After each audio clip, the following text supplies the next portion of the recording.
Good morning. This is Daniel Dolphin, your host, and welcome to another episode of Adult Onset Horsemanship. Hello, everyone. Welcome to another episode of Adult Onset Horsemanship. I'm your host, Daniel Dolphin, owner of Dolphin Horsemanship, and it is my privilege today to talk with Mr. John Harrer, the originator of the Whoa podcast about horses and horsemanship. John, how are you doing this morning? I'm doing great, Dan. Thanks for having me on the show. Well, no problem. Your podcast was the first one I was ever a guest on. So you're kind of responsible for the madness that I'm in the middle of right now. So I thought I had to have you on. Well, you did a great job on my podcast, and I really appreciate you coming on. Well, thank you. Well, we start everything out with the lightning round icebreaker questions. So how about we jump right into those? Sounds good. I'm anxious to get a grade. Okay. I'm going to have to start writing these down and remember what numbers I'm giving people and so forth. What is your favorite way to relax? Tinkering. I have a little wood shop out back, and I do a little woodworking, but I'm good at tinkering around the house. Any particular types of projects? You build furniture or knickknacks, or what's your woodworking area? I'm just a basic woodworker. Don't ask me to build anything that's square because I can't do it, but I can put a couple of things together, and I like to make boxes that wobble when you set them down on a table, but there's always those little rubber pads you can put at the bottom to even them out. So I use those a lot. Perfect. While I'm thinking about it, my DVD is guaranteed to straighten out a table that is wobbly by about the thickness of the DVD. I'll keep that in mind. Morning or evening? You know, I used to be an evening person, but I've forced myself to wake up early so many days that now I would consider myself a morning person. And I do find that the mornings are far more productive for me, and I get most of my creative ideas early in the morning. Me as well. I used to play, I love playing Sudoku on my phone, and I will very commonly play that as I go to sleep, and I'll get bogged down in one. And then when I wake up in the morning, I can solve it easily. So that's my little litmus test of my brain definitely works better in the morning than at night. Yeah. Bay or sorrel? Well, I have a sorrel, so I'm going to have to go with that. Okay. Does pineapple belong on pizza? This is a kind of a controversial question. I've listened to your show, Dan, and I'm a Californian, and I say that you want to use it kind of like the Olympics. Pineapple's okay about every other year or so, but that's about the maximum. Don't make a habit of it. Okay. That's right. Do you have a specific horse-related pet peeve? I would have to say that when I see people leading their horse by the clasp of the lead rope, it just drives me bonkers. That's a good one. Yeah. What is your favorite beverage? I like a nice Slain Irish whiskey on the rocks, and I have one every Sunday night, so I keep it kind of special. Okay. Very nice. So you like the PD smoky type stuff or what? No, actually, I like it more clean. I don't like the Scotch whiskey. I like the Irish whiskey, and this is a small batch whiskey, and Okay. it's got some really good notes to it. Okay. Cool. Tell us something unexpected about you. Hmm.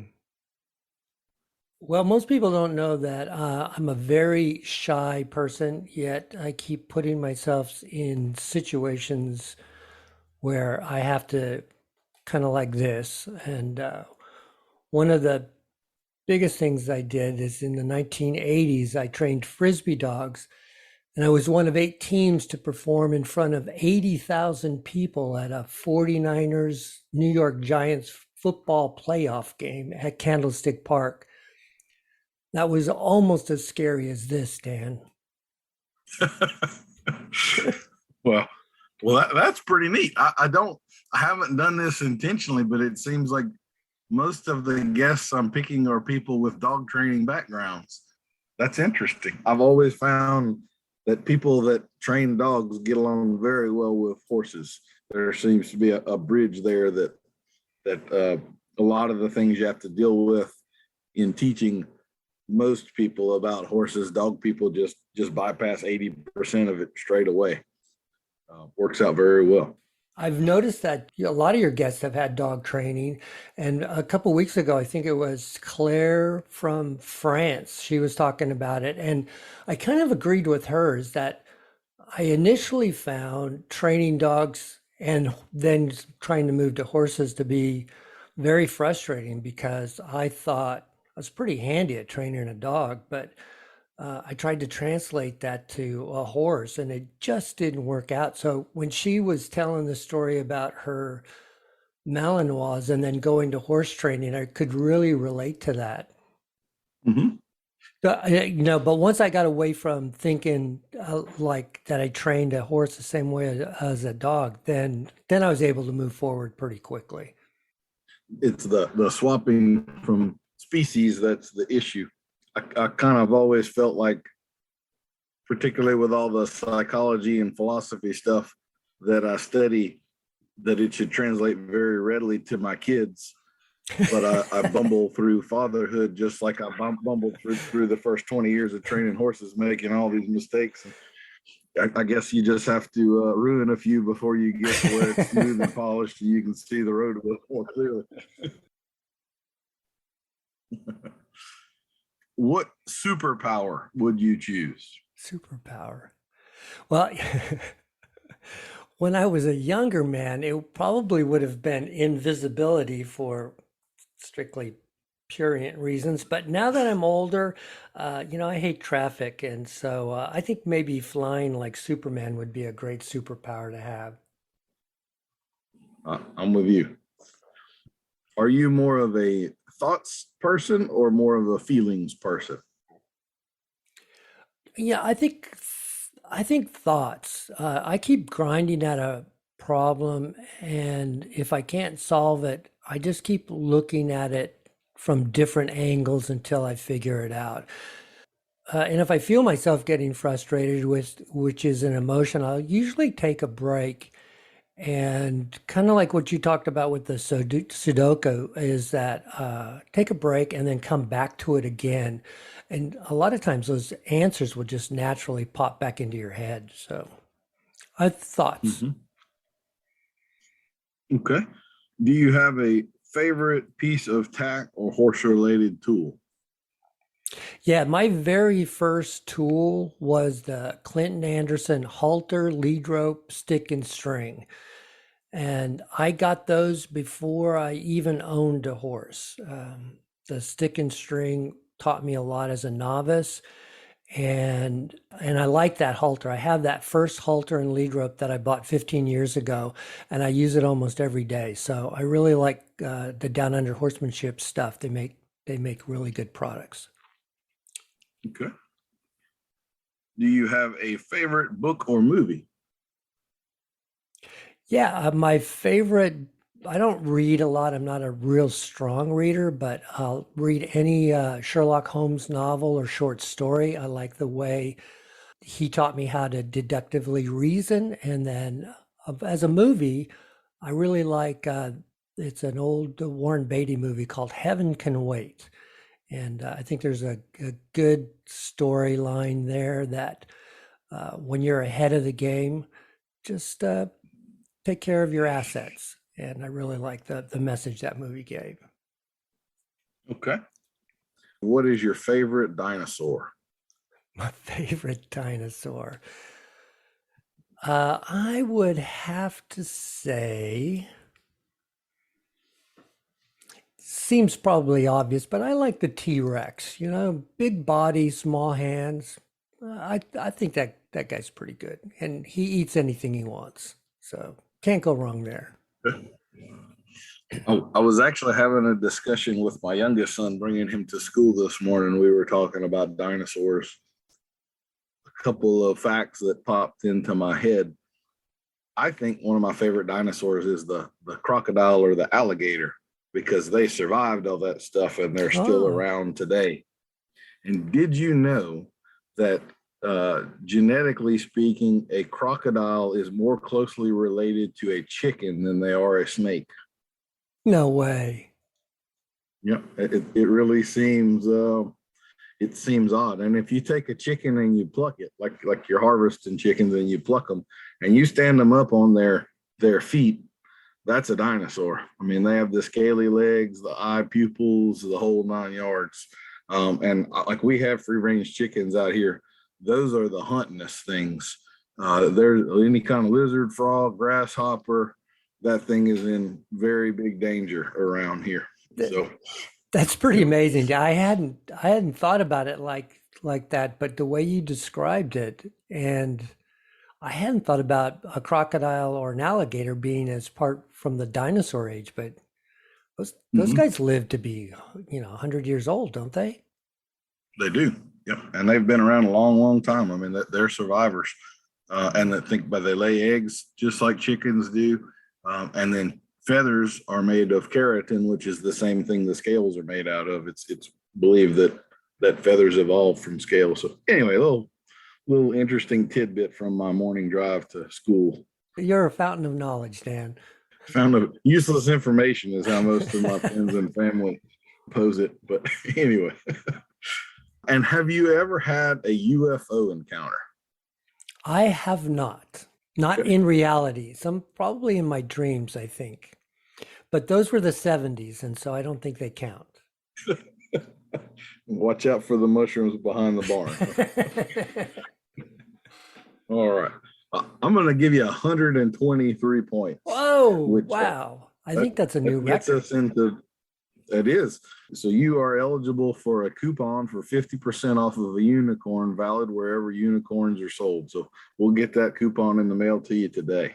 Great. I'll plug my zip code in to find the nearest unicorn dealer near me. Very good. All right. So you are in Bakersfield, California, correct? Correct. Yep. Central Valley.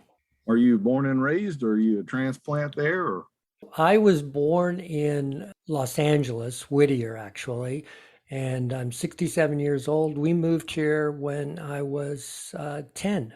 and Bakersfield is a fairly rural part of California. Is that? I mean, the town itself, I guess, is a decent sized town, but it's not like LA where you're just inundated with people out there. It's the county's about 350,000 people, and it is congested in the town areas. When we moved to our house here about 7 miles south of downtown Bakersfield, it was fairly rural that we were surrounded by a lot of farmland, but housing has kind of encroached. We used to be able to ride in that farmland, and it's pretty difficult now for us to maneuver around the housing projects. We're in kind of the same shape, but we still have the agriculture, so they have to put up with people in these little subdivisions pulling out in front of tractors and things like that now. It's a wonder that more people haven't been killed doing that kind of stuff. They just don't seem to get, or 18 wheelers full of sugarcane, like Yeah. they can stop on a dime. Yeah. So why don't you tell us a little bit about your background? You had the dog training. What did you? I guess you're semi-retired now. What was your career in, and how did you turn into podcasts and all that kind of stuff?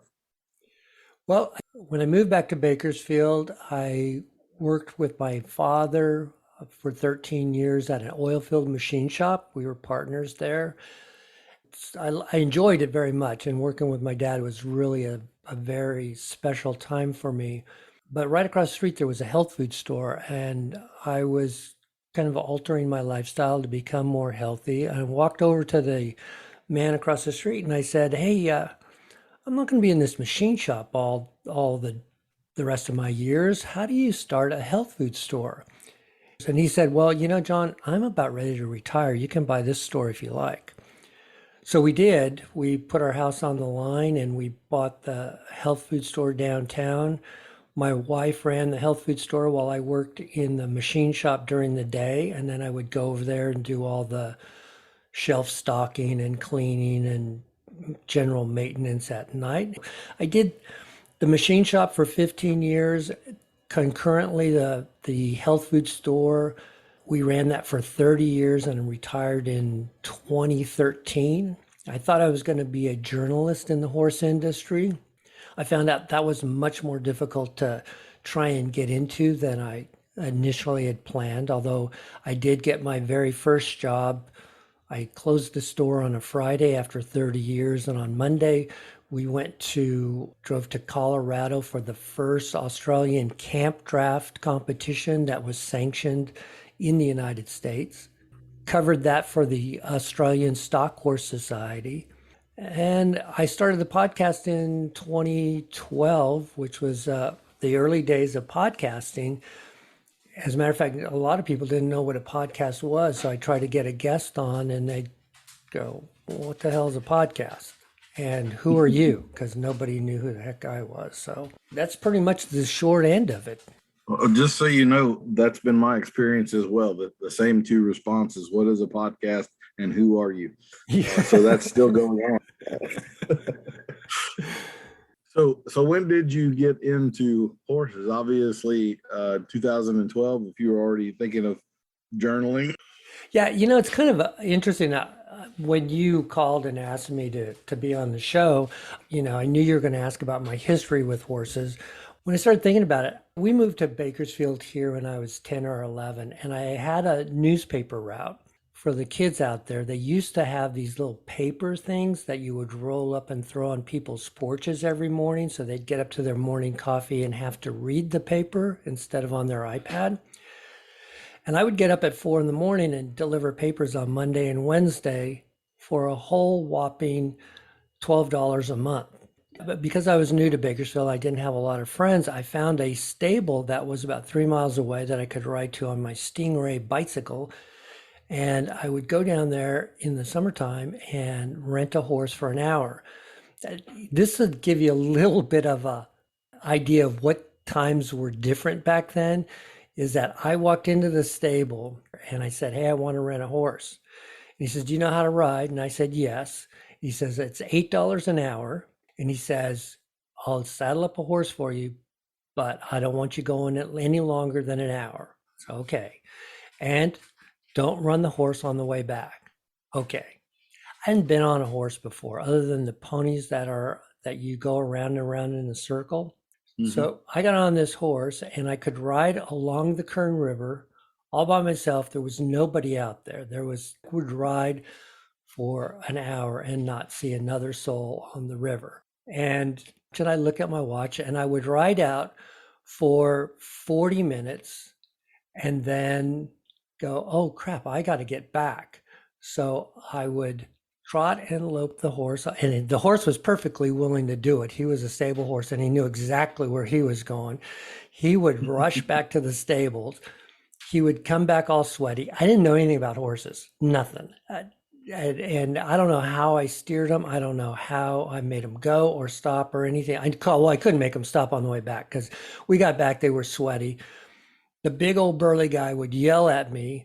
The next month I'd come back with my $8 and he'd saddle up a horse for me again. And I'd go out and I'd do the same thing. And he'd yell at me again. And I'd say, hey, let me bathe the horse. Let me dry him off. Whatever you want me to do, I'll work for here.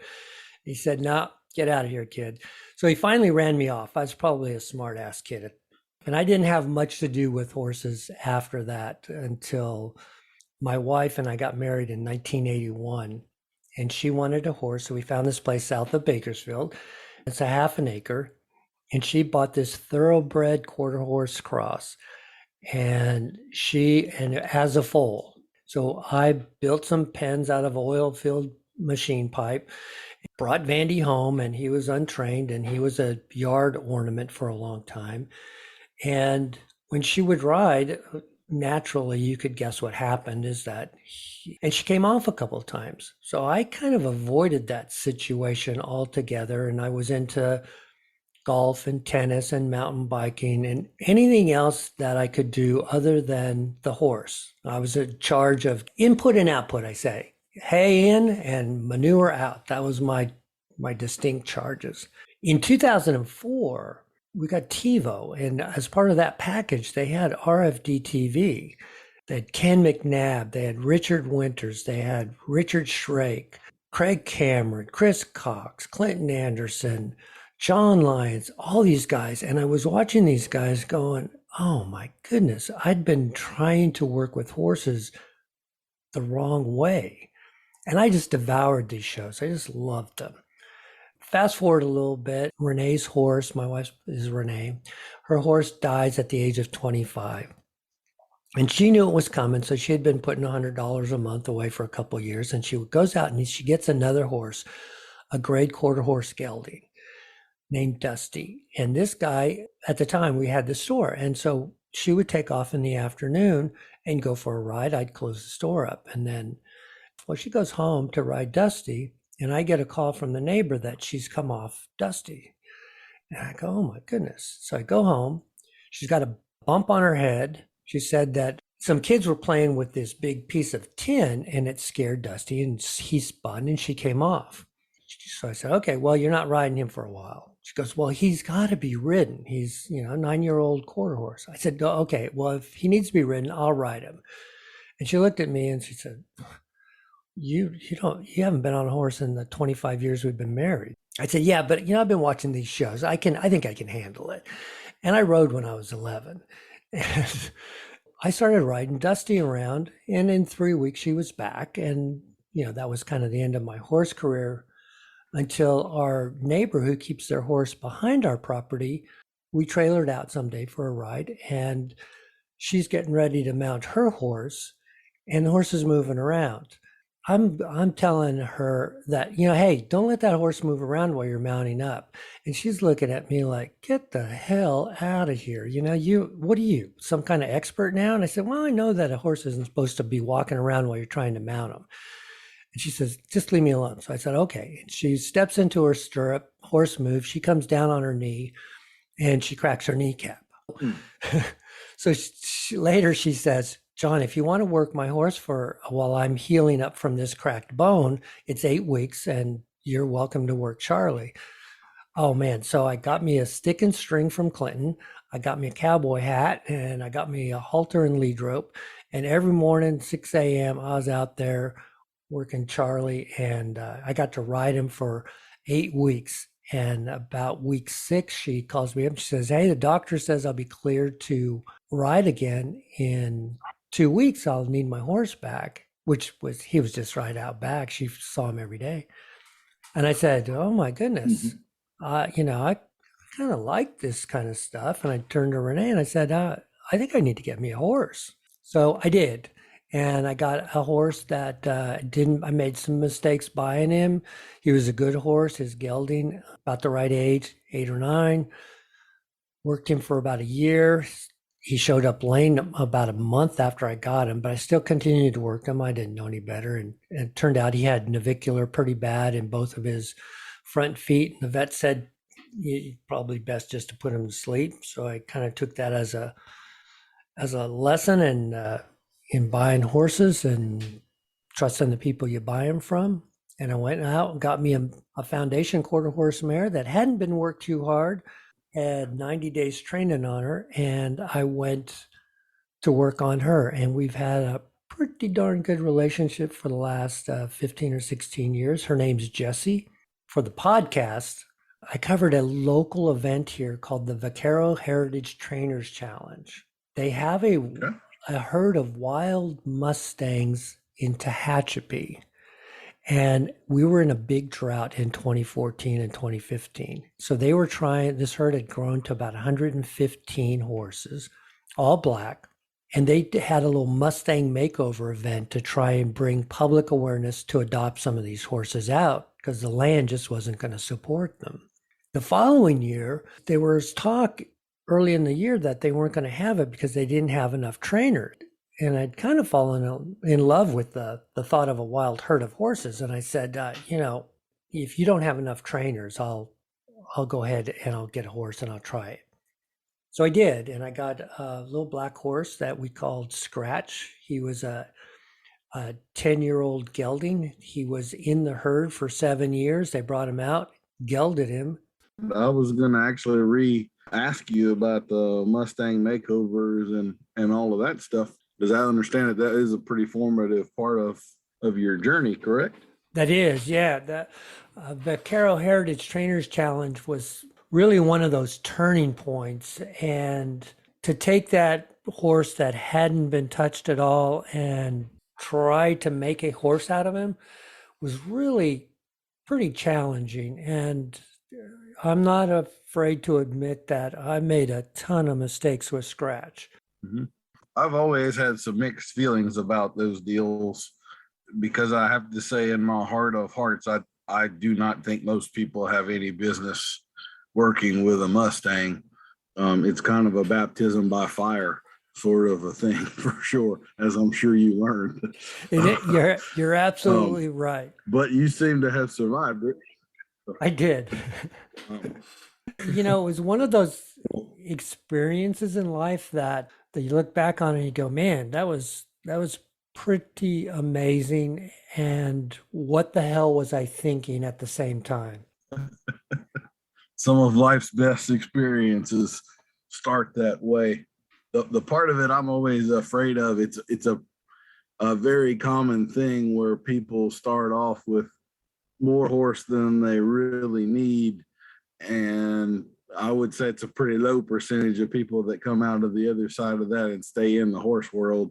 I think most of them are probably soured to it, or their spouse now has issues with it, or something, and they leave and we never see them again. But why don't you tell us some of your experiences there? So you got Scratch. I'm assuming it was through a lottery type of a deal, or were you able to pick him out, or what? We drove back onto this private property where the herd is being managed, and it was really an amazing sight. Driving 5 miles down this dirt, dusty road, there were 8 of us at that competition. And we came around the corner in the last half mile, and you look off to your left, and running along the foothills was this herd of all black horses. It was just right out of a movie. It was amazing. We got to the catch pens, and they had Mm-hmm. horses set up for us, and we got a draw. There were 8 of us, and I got draw number 8. Now, the horses that they caught were mostly, there were some geldings, but most of them were mares. And by the time I got to pick, there was only 2 geldings left, this older one that I ended up having, and then everything else was mares, and most of the mares were pregnant. And I'd convinced my wife that I would train a horse and then sell him at the end of the competition, but we weren't looking to get 2 horses for the price of one. So I had to pick Scratch. He was, Mm-hmm. like I said, he was 10. And it was a pretty amazing experience to just have them run him up in a chute. And they said, once he's in your trailer, he's yours. He breaks a leg, you fix it. He breaks your trailer, we don't care. He's yours. That was June. Come back in October and you can show us what you've taught him. So how did you start that? Do you have a round pen, or you started in a stall, or what was the beginning for you? We had our half acre, and I didn't have any arenas that were accessible to me. So I pretty much started him. I built a 30-foot round pen in my backyard and worked him in there. The biggest mistake I made, Daniel, is I had learned all this stuff from Clinton Anderson about using the snaffle. And the challenge was a vaquero type challenge. And I decided instead of using a snaffle bit to start him, I'd use a hackamore. It was my hubris that kind of got in the way. I really should have stuck with what I knew, but I thought, oh, I could learn the hackamore at the same time as I'm learning how to break this horse. And that was the biggest mistake I made, because once he figured out he could run from that hackamore, run through that, I had lost him. So I had to work 3 times as hard as I probably would have, as I look back on it, as I probably would have had to. Did you happen to keep track of hours spent with him throughout that? I did not, but I spent. Here's a funny story. So we live under an air park. There's a landing pattern, and planes fly over all the time. And I was ready to ride him. I had him saddled. He was dead broke to the saddle. I had him calm as it could be. My groundwork had worked out well. I saddle him up. I put my foot in the stirrup. I swing it over, and I hear in the background, I hear this plane coming in as a landing pattern, which I hear all the time. So, you kind of, oh yeah, it's just a plane, but you don't even acknowledge it because it happens so frequently. And my butt cheeks hit that Mm-hmm. saddle, and that plane was directly overhead and backfired as he was slowing down. And Scratch went, "What the heck?" Because it was such a small round pen, 30 feet, I just was able to step off. But he kind of bucked around that 30-foot round pen without me on him. And that was one of the first times he bucked. He didn't buck when I first put the saddle on him. It was kind of tough trying to get back on him again after that. Mm-hmm. Was it tough for him or was it tough for you? Was that more of an internal struggle or did he stay rattled on you? It was more for me. So I went back, started again on the groundwork, went through all the stuff that I'd gone to. And then I got an experienced horseman to help me with them. My farrier's really good. He used to be a professional bull rider. Why don't you let me ride him for you? And I said, no. I said, this is my deal. I signed on for it. If anybody gets on his back, it'd be me. He says, well, let me be in the round pen with you so I can direct his feet. And I said, sure. So I did. I got on him and we did the round penning with me on him doing some, I was folding him back and forth, and he did pretty good there. And then I was lucky enough, the local stables, I talked to the manager there, and I was able to use her arenas. So every day for the last 2.5 months that I had Scratch before the competition, I would trailer him probably 6 days a week, trailer him out to Rancho Rio, work him in the arena. And he was really frightened on the trail. Place where the herd was part of the Pacific Crest Trail, and there were hikers that were up and down that trail, and the horses learned to become frightened of them. So he would see somebody walking along the trail I was riding on, and he would just bolt and take off with me. And that was probably the biggest problem that I had to fix with him is bolting. He wasn't trying to get me off. He was just afraid. And That's interesting because like when I think Mustang, I'm thinking blank slate. And then in reality, you have a horse that has a prior conditioned response that you have to deal with. And that to me would have been something kind of unexpected, So that's interesting. That's a few years in the past. Where are you with Scratch nowadays?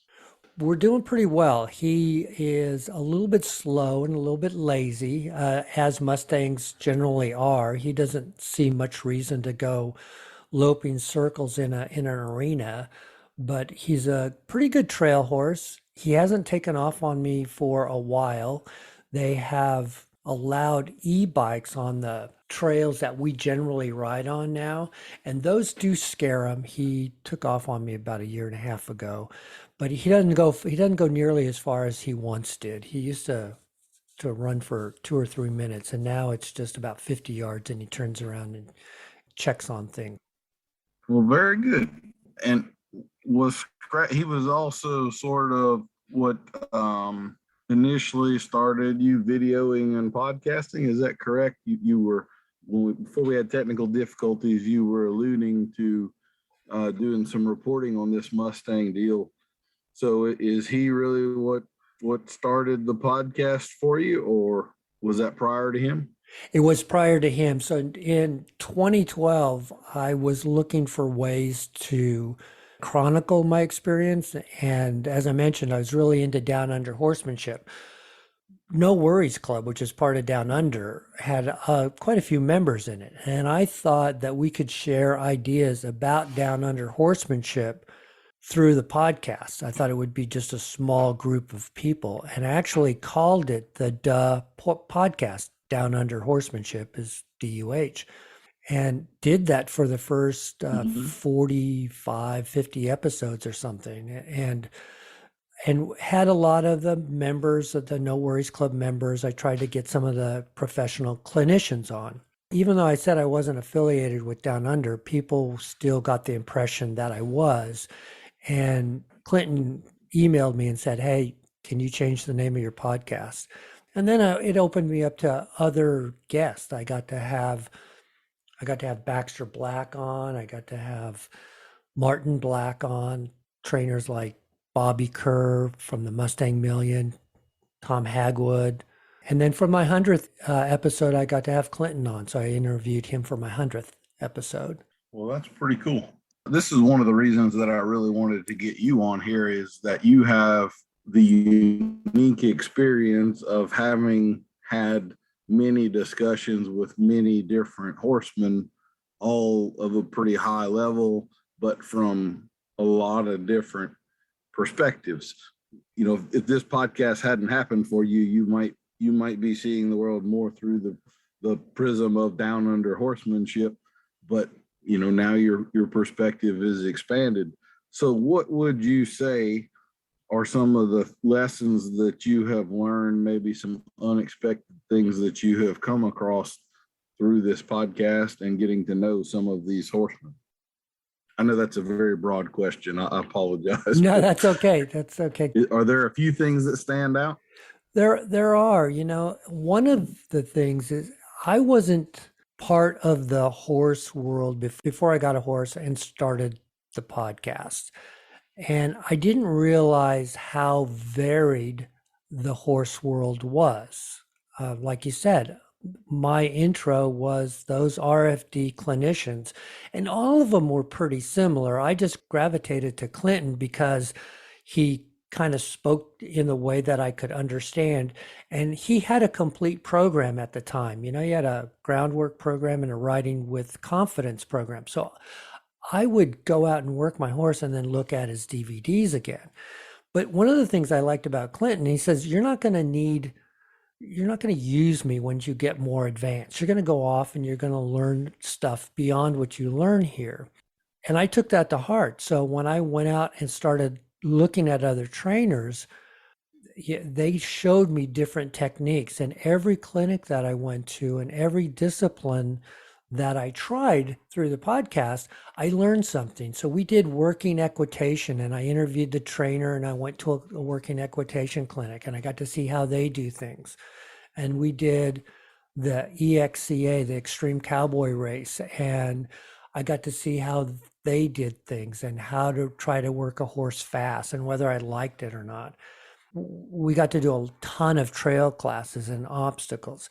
So each time I did something, I learned another aspect of horsemanship. And it takes a long time. Learning about horses is a lifelong experience.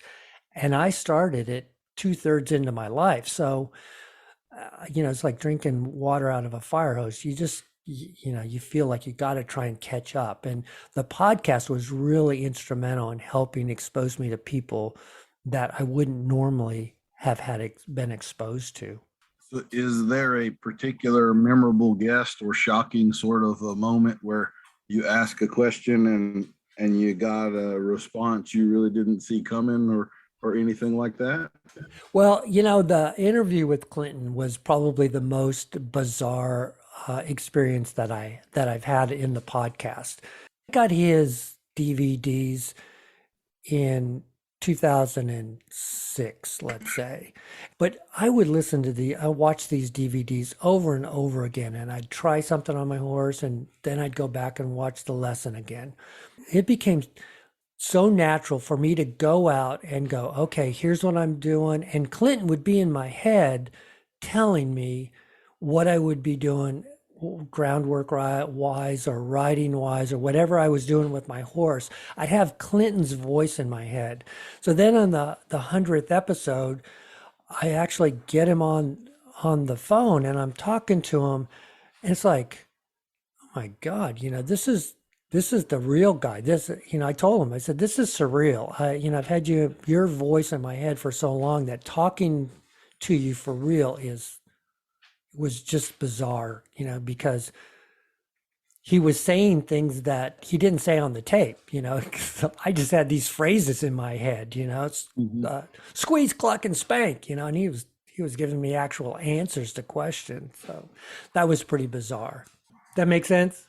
Yes, sir. No, it totally does. I've had multiple experiences with clinicians where you've known about them for years, and then you have the opportunity to actually meet them, and it's always interesting. Sometimes they don't necessarily live up to what you thought they were, and other times they're even more than what you thought they were. So it's always a learning experience, though.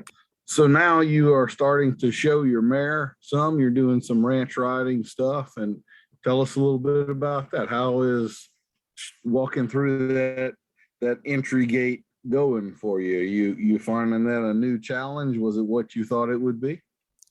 One of the reasons that I started showing was because I wanted to advance my horsemanship. For 17 years, I'd ridden strictly in a snaffle, and people said, you gotta move up, and and I really didn't feel that I had to. But when I started showing ranch in a snaffle bit, I'd look around and I'd see all these guys riding one-handed, and I'd say, yeah, that is a more skilled horse.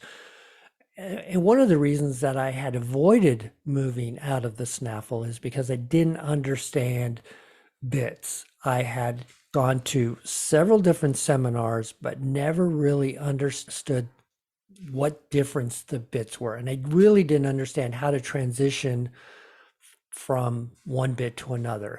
I'd already gotten myself in trouble with Scratch for trying to use a hackamore that I didn't really know how to use. I was almost paralyzed by not knowing which bit to use next.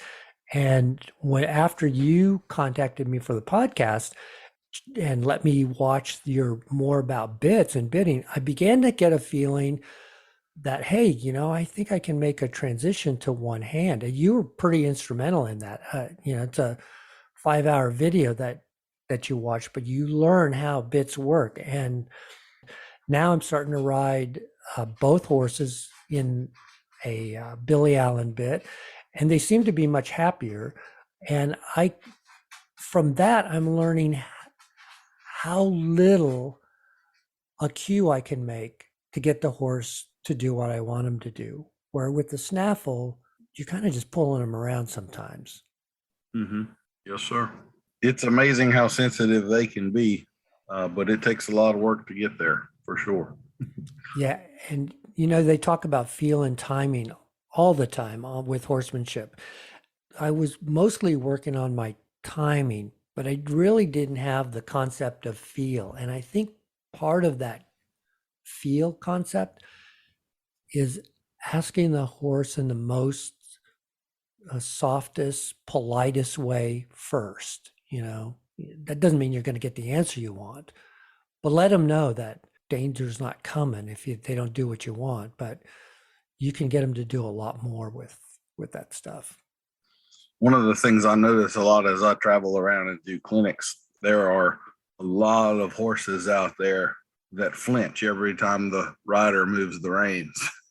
And people are generally not aware of that. If I were to video something and slow it down, you might catch the look in their eye or so forth. But people really, really do need to be aware of how sensitive horses can be and all the doors that opens up, but also the pitfalls that makes possible when you go a little too fast or you grab them a little too hard and so forth. It changes the dynamic for sure.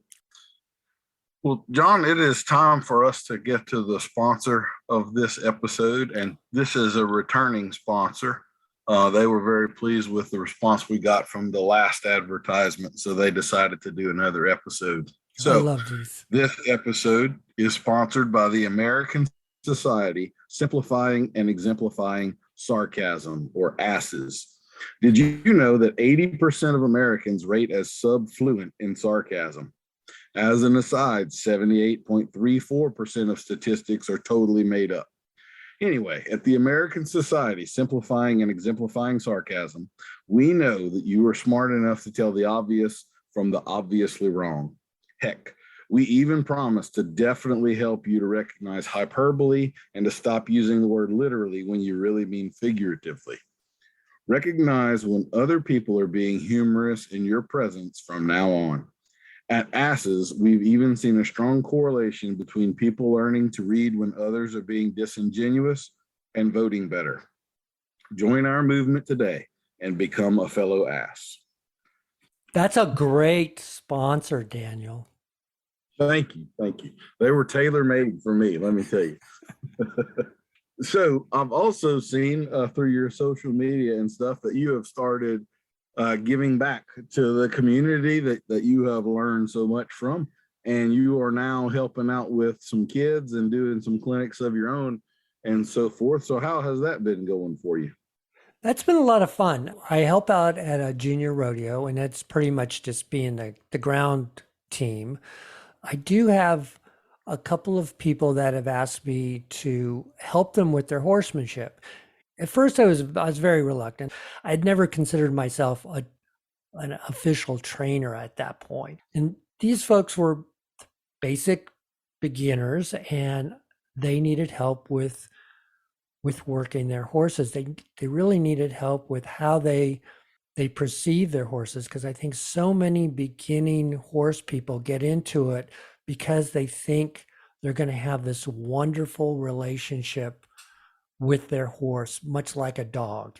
So they start giving them treats, and they start loving all over them, and pretty soon the horses are walking all over them, and they can't figure out why they're not reciprocating, their love. And so I've been helping a couple of people with that type of horsemanship. I'm not doing a lot of maneuver training. I'm just showing people the best way, I think, of how they should interact with their horse on a daily basis. And one of the things that's helped me with the most is seeing the different horses. It's hard to learn horsemanship with just interacting with one horse. Now I get to see the personality of 3 or 4 horses and learn from them. Not everything works on each horse, which probably is second nature. But I thought, hey, I did it with Jesse. Why isn't this horse doing this? Or I did it with Scratch. Scratch has a great lead change, but why can't this horse have a great lead change? That's the biggest learning thing that I think has come about from that. Yes, sir. We're always looking to put more tools in our toolbox. One of the things that Claire Dupuy said that I really liked was that when all you have is a hammer, everything looks like a nail. Right. And there's a lot of truth to that. The more tools you can get figuratively in your toolbox, the more options you have whenever you come across one of those oddball horses or you hit a brick wall. And a lot of times the oddball horses that you wake up at 2:00 in the morning thinking about, they're the ones that you wind up learning the most from, because you really have to break things down and dissect them and figure out what they really mean. One of the things I'll say there is, like, it's pretty common for lead changes to be one of those areas where riders plateau. I find a lot of people start trying to teach their horse lead changes and all of a sudden realize that they don't really feel leads nearly as well as they thought that they did. And it's also pretty common when you start trying to teach the counter canter to realize that you thought your horse really understood the cue for the left lead, and he really has been understanding to lope on the lead that's to the inside of the arena all this time. And all of a sudden, when you start asking for the counter canter, some bad things can happen, and a lot of confusion and frustration can show up. So sometimes it's all about really defining what it is that we've been working on here. And I think a lot of times people aren't as aware of that as they should be. But right. It's all a learning process. I'm going to ask you another one of these big, hairy, abstract questions, but again, with your experience of going through this learning process and ability to speak with all these different high-level horsemen, what does the term horsemanship really mean to you? What does that encompass? For me, horsemanship is all about that connection that you have with your horse, but it's a connection through, it sounds very kind of mystical, but it's the connection that you can make by using the horse's language to understand you. So I don't want the horse to react to my language to him. I want to figure out what he needs to hear from me to do a maneuver. And that is the softest touch that you can get away with. It also means how to build that trust within that horse. And even though if a horse isn't that trusting, Scratch isn't that trusting of a horse. But over the years, I've been able to kind of build that up. So I think that's what horsemanship means to me. And it's your skill level, and it's not getting frustrated with them when they don't understand. And it's making sure you take care of them when when their feet need to be done or their pens need to be cleaned. That's all part of horsemanship too. I like that. I like that a lot. I really like the way you started talking about language, because I think that's a very good way to think about it. If you wind up in a foreign country and you're not fluent with the language, your communication is going to take a long time, and it's going to be frustrating for both parties, and you're going to be very limited on what you can do. But kind of like a higher level horseman that can come up to a totally strange horse and within 5 minutes have a rapport built. If you're fluent in French and you go to France, you're probably going to not have a whole lot of trouble getting exactly what you need quickly, easily, and so forth. So there's a very good correlation there between language and horsemanship. I like that a lot. And you remember, I think we're of an age where we would have these old movies where the English guy is in France and he asks the French person a question in English, and the French person looks at him puzzled. And the only option for the English speaking person is to say the question only louder, like he was deaf, but not understand. It's not that he didn't understand the language, but that he was deaf. Start using your hands a little more and Yeah, all of that. exactly. Exactly. But you keep repeating yourself in a language that they can't understand, and you expect that they're going to absorb it just through osmosis, and that's not how it works. Yes, sir. Yes. Well, the final question that I have for you is, what does success in the horse world look like to you? I'm a little bit different in a lot of respects, I think. When I show in the open class. I realize I'm a very competitive person. I don't have a chance to win the open class. So it takes that off the table. These guys that I ride against are very, very good. And so that means the only person I can compete with is me, my skill with my horse. And I want my riding with a horse to be like a dance where I can guide that horse around an arena or over a trail or through some obstacles. And you can't tell that we're doing anything, that you can't see the movements that I'm making, and we're working as one. And I think to me, that's what success in horsemanship is. I like it very much so. Yes, sir. I tell people a lot of times to watch horsemen that you admire, and you'll almost notice, regardless of discipline, that they're always at that level where it barely looks like they're doing anything ever. And conversely, when we have novice horse people, some of them I would describe as using the reins kind of like they just rode through a spider web, where they're swatting their hands. So there's a big dip for you. If you're using your hands like you rode through a spider web, you might want to head in the direction of all those good horsemen and try subtle, very, very, very subtle hand gestures and see if that works for you a little bit better. So, I came across a Sarah Dawson video from this 2017 Snaffle Bit Futurity. She was riding in a hackamore, and I was stunned by how little her hands moved through the whole reining run. It was incredible. I don't know how she was able to ride that so quietly. It's like she was on a magic carpet. It was so smooth. And if anybody wants to watch that video, it's on YouTube. It's just amazing to see her ride. Yes, sir. It's a good thing. I know some people are very discipline specific. I'm a lot more general, but I think that good horse people always recognize and appreciate other high level riders, even in other disciplines and so forth, whether it's dressage or reining or working equitation. Those guys really impress me. I love watching the working equitation stuff. Right. So you can always tell the good ones. That translates into what we do is mostly is trail ride.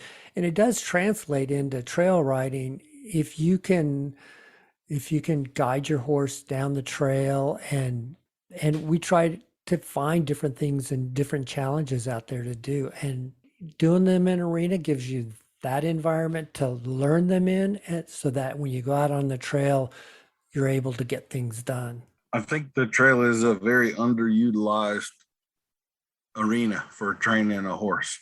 I really, really do. And even set up trail obstacles, as far as if you think of cross training a horse or whatever, there's really no discipline that I can think of where furthering control of horses' individual feet won't help you.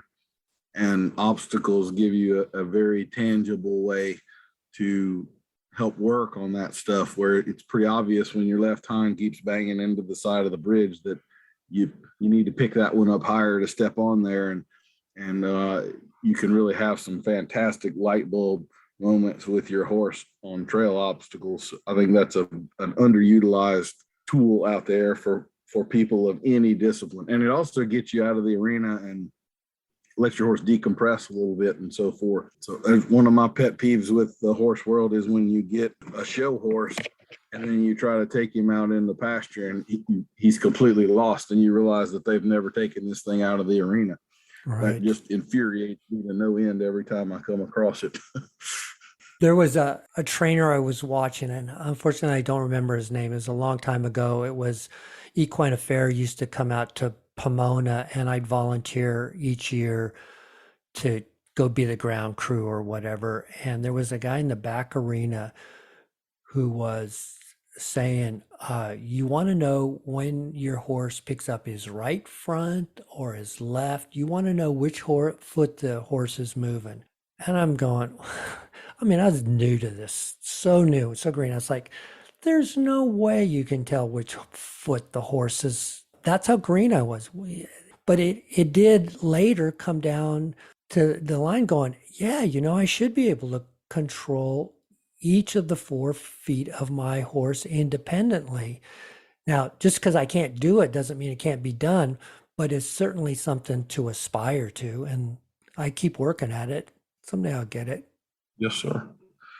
I can remember a farrier was telling me one time, this was when I was pretty green in the deal and was kind of learning my leads. He could feel at the trot whether a horse was going to take the correct lead or not. And I remember sitting there nodding and smiling at him, but in my head, I was calling bullshit on this. There just was no way that was possible.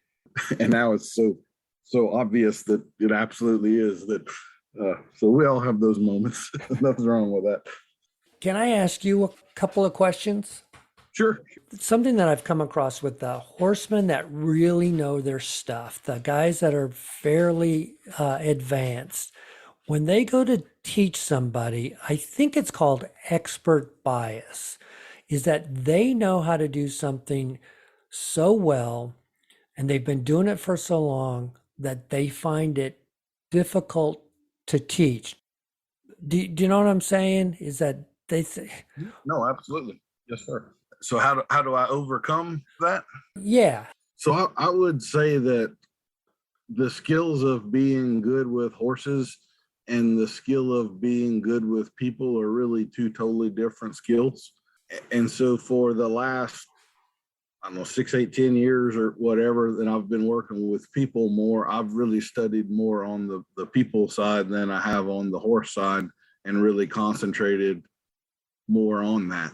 And so I really do spend a lot of time thinking about how I'm going to break various topics down into smaller digestible parts. There is always a balance there. Like, for instance, if you're doing a clinic and you have 12 people, you will never have 12 people that are all on the same level. You're always Right. going to have two or three that are much greener than the rest and one or two that are much more advanced than the rest. That's more the challenge to me, is how to talk to the group where you don't lose the bottom end and you don't bore the top end. Right. I've been at both ends of those clinics. Really taking everything and breaking it down into the individual parts. I always try to define the independent parts. A lot of times, like with bits, for instance, one of the things you might have noticed in the video is I don't use the names for the bits very often. I'm more just showing you this mouthpiece. And the reason for that is that as I've talked with so many people about bits, you come to realize that using a word like Tom Thumb does not mean that it doesn't pull up the same picture in everyone's head.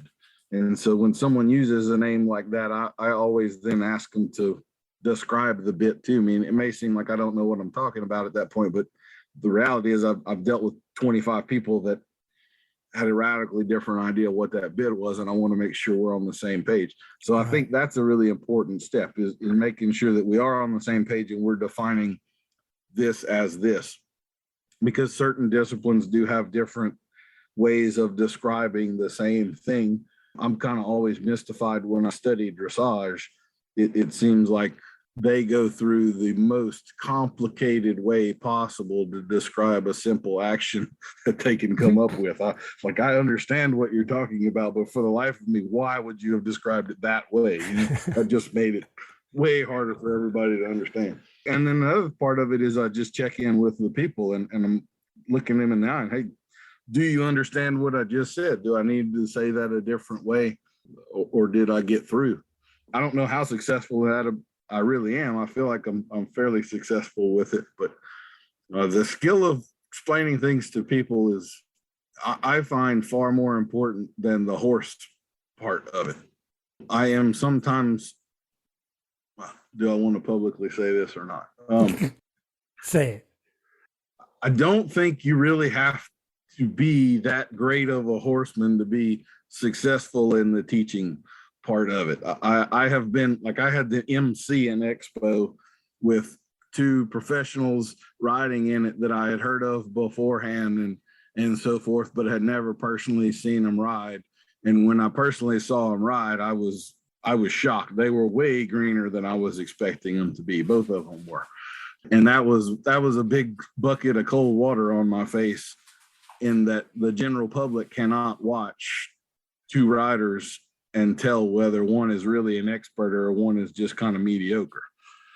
Because I would say both of these people were more in the mediocre camp, but they are esteemed to be experts. I mean, the lady was looking down at her horse's shoulder to tell if she was on the correct lead the whole expo.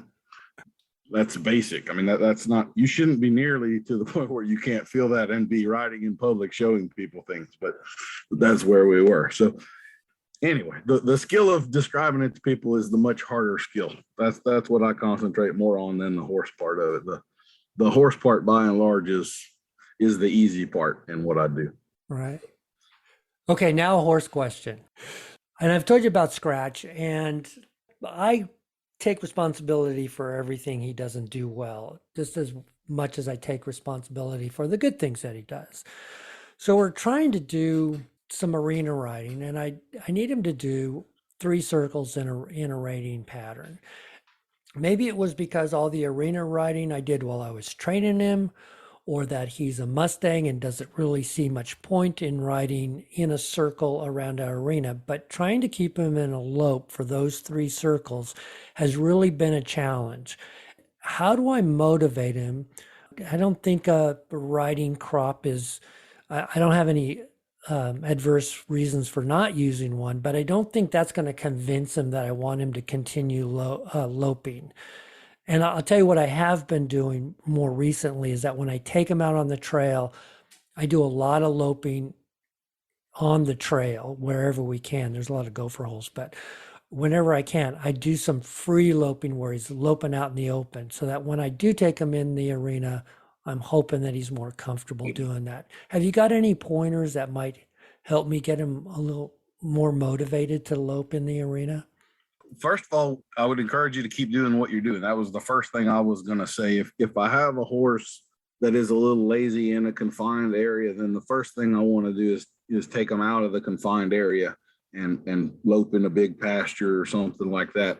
And usually they're a lot more easy to get to move out in a larger area. And once they get a little more comfortable with that, you can bring them back to the arena or the more confined area, and a lot of that will carry over.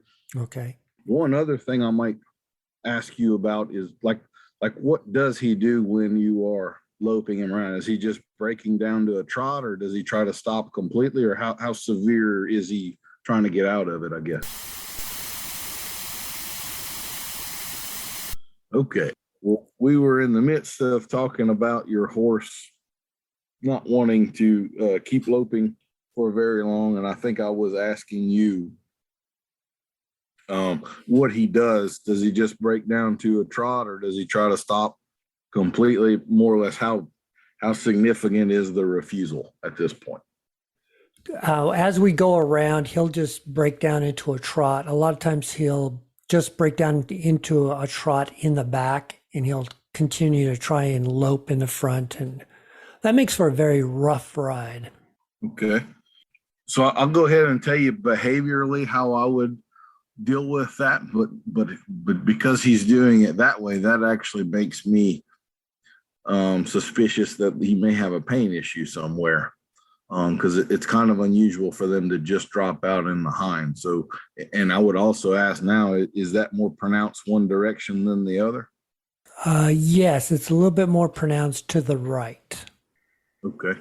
So like that could be a stifle or hock issue, as well as some other things. So the simplest thing to do is, will he trot with you, like leading him along?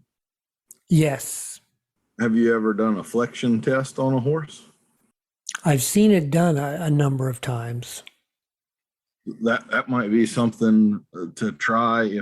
If basically you're going to take one back leg and pick it up and you're going to flex it, you want to hold the hoof so that you flex every joint in the leg from the fetlock all the way up to the hip, and hold it up pretty high for 30 seconds, and then try to have him trot straight out of it. And you do that to both legs and see if there's any asymmetry. So if he does have some joint pain in a hind leg, that'll tell on him pretty quickly. Okay. Training wise, assuming that he doesn't have any pain, we just talked about taking him into a larger area. I would also really try to develop the long trot on him. My suspicion is you probably have a hard time keeping him at the long trot as well. Is that correct? Yes. His extended trot is not too bad. I can keep him in a trot for a while, but when he wants to stop, he wants to stop. Yes, sir. So most of the time when people have this issue, what they really have is an issue with kind of the upper end of the RPM gauge, and they just tend to notice it at the lope. But seldom do I find someone who has a good easy lope on their horse, and also doesn't have a good extended trot. So I would work that extended trot quite a bit, and it seems a little counterintuitive, but it is actually easier for a horse to do a short lope or a nice easy little canter than it is to do an extended trot. And so that can be one of the ways that you start rewarding him. You push the long trot, and then to reward the long trot, you let him go up into the lope and kind of keep the canter. This is one of the tricks that they do on the racetrack. The pony horses will often canter, and then they make the horse they're ponying the long trot. And the pony horse can do multiple horses at that little canter while wearing them out at the long trot. Does that make sense? It does. So when you say, just to make sure I have it right, when you say long trot, that is an extended trot? Yes, sir. Okay. What I find is that most people's extended trot is about 60% of what the horse is physically capable of.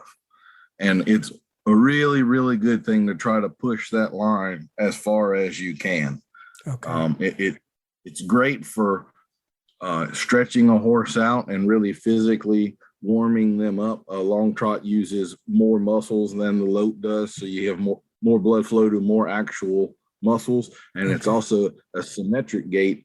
One of the things I learned when I was doing cutting horses, we stopped loping the horses in circles to warm them up, and we started long trotting them, and our hock injections went down about 75%.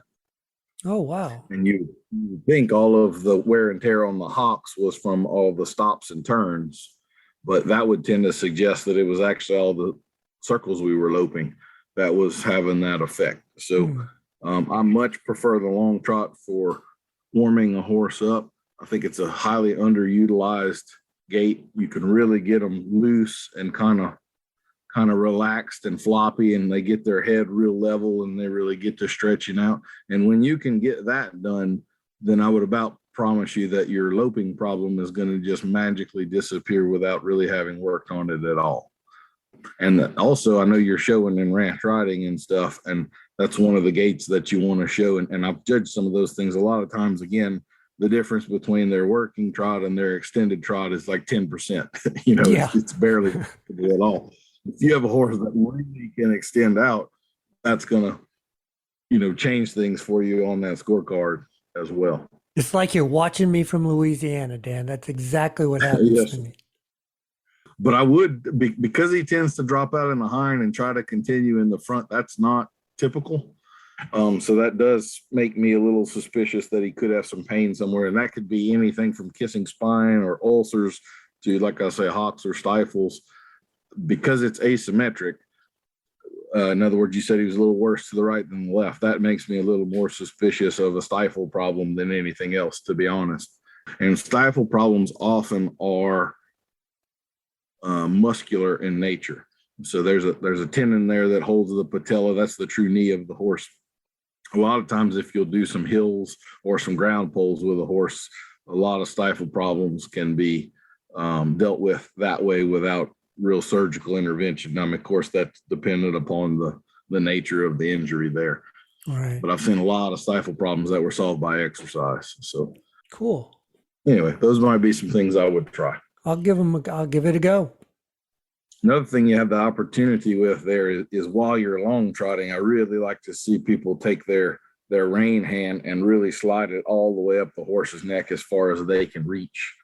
I really like to think of that sort of like your pelvis is like the throttle on a boat. Mm-hmm. So when my hand goes way up here, it's a very clear signal. I also tend to post the long trot and I sit everything else. So again, it becomes a pretty clear signal to the horse that this is what we're working on here. And you'll even find a lot of horses that tend to be really high-headed when you get them into that good long trot and they get relaxed and in the groove. Their head will tend to come way down. They get pretty level for the most part when they're doing that. So I think it's a highly underutilized gait. And once again, if he's really putting the effort in there, it'll actually be easier for him to roll up into the canter. That'll be a place he can rest. And then you solve your canter problem that way. Sounds good. You don't think of it exactly like that. You think, well, the lope's got to be more work, but I see what you mean by that extended trot. I really like to think of it as the RPM gauge. So like each gait would have 3 gears, a low, a medium, and a high, sort of. And anytime we're in that high gear, even if it's at a walk, that's really going to require some effort on the animal's part.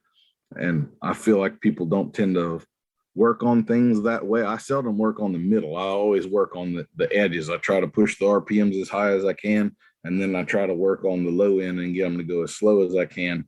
And really kind of develops that boat throttle sort of mentality off of my pelvis and so forth. If you can keep yourself from overusing your hands and numbing them to the bridle in the process of that, you will get to that Sarah Dawson mode that you were talking about earlier, where she's riding her horse with her seat and all of the cues are almost imperceptible. That faster, slower deal is a huge aspect of really getting a horse tied to your seat.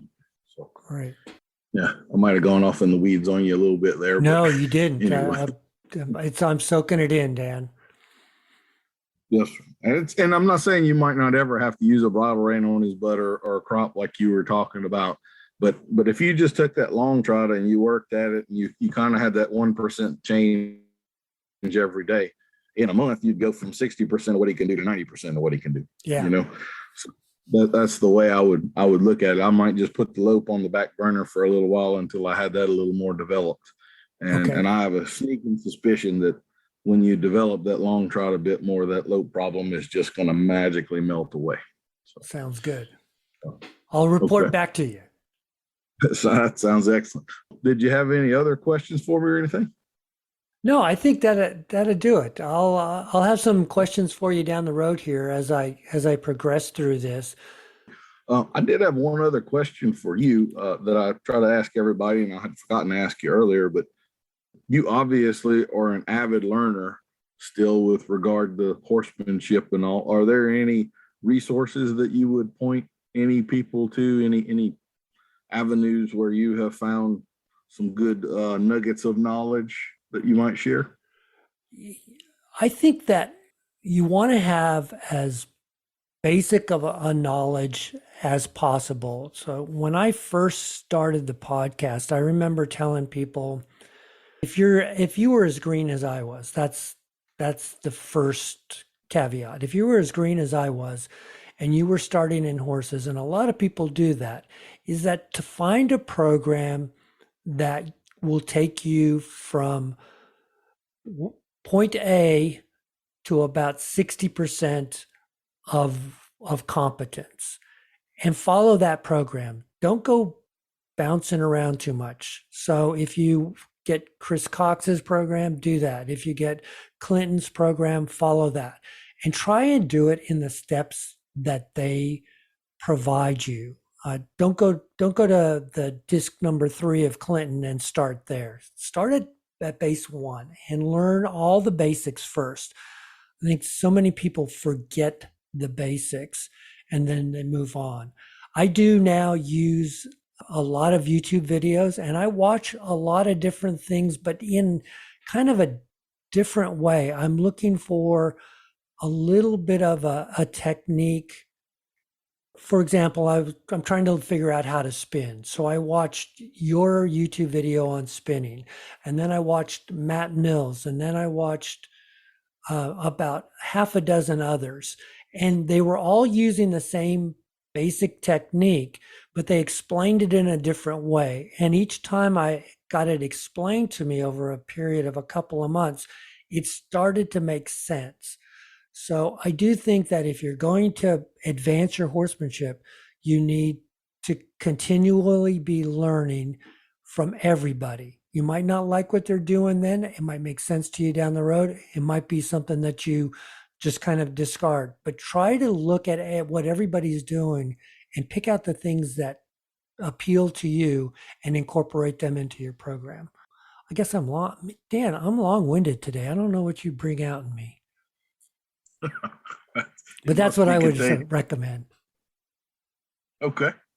Well, very good. Yeah, I think video is a fantastic, both watching other people on it and videoing yourself. I think it's one of the greatest resources that we have to date, really and truly.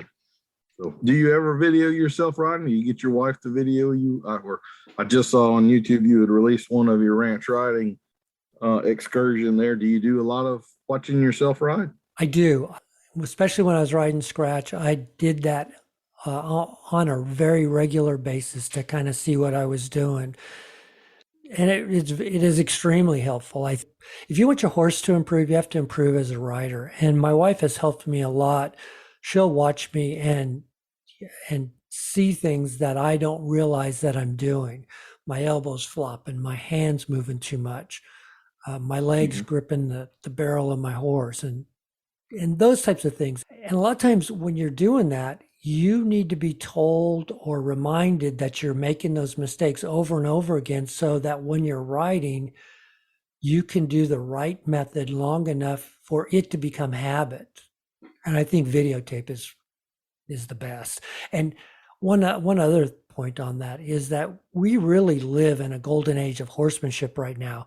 With all the information that's out there, I couldn't imagine doing horsemanship 50 years ago when there just wasn't all this resource. I mean, where did you go? And I really think horsemanship has come a long way in the 20 years that I've been around it. And I'm excited for the future of it because I think it's just going to get better. Yes, sir. Absolutely. All right. Well, I'm reluctant to go much farther and risk a fourth technical issue this morning. So I guess we should probably wrap it up there. But John, I appreciate your patience this morning with all the problems we've had and your willingness to come on and let me interview you. It's been a good conversation, and I appreciate your time and your insight. My pleasure, Dan. And every problem that we've had today, I've had at some point in one of my podcasts or another. They just all kind of piled up on us this morning. It happens. It's Friday the 13th for me, I guess. Anyway, so, well, thank you again, John. And everybody, you definitely should check out John's podcast, the Whoa podcast, about horses and horsemanship. I will put a link to it in the show notes and everything. He really does have a good podcast, and I listened to a bunch of them. I haven't gotten back to his earlier ones yet, so I'll have to go and look for some of those people that you mentioned today. But it's definitely worth your time, and he has some pretty interesting stories and so forth. I really enjoyed, I don't know if it was your last one or your second to last one, but Bill Ince, the judging. Oh, yes. One, I thought that was a fantastic one. I enjoyed it quite a bit. So everybody check Mr. John out and get some stuff from him too. So thanks so much, Dan. Okay. Thank you, John. That's been another episode of Adult Onset Horsemanship. Thank you very much for listening. We appreciate your time.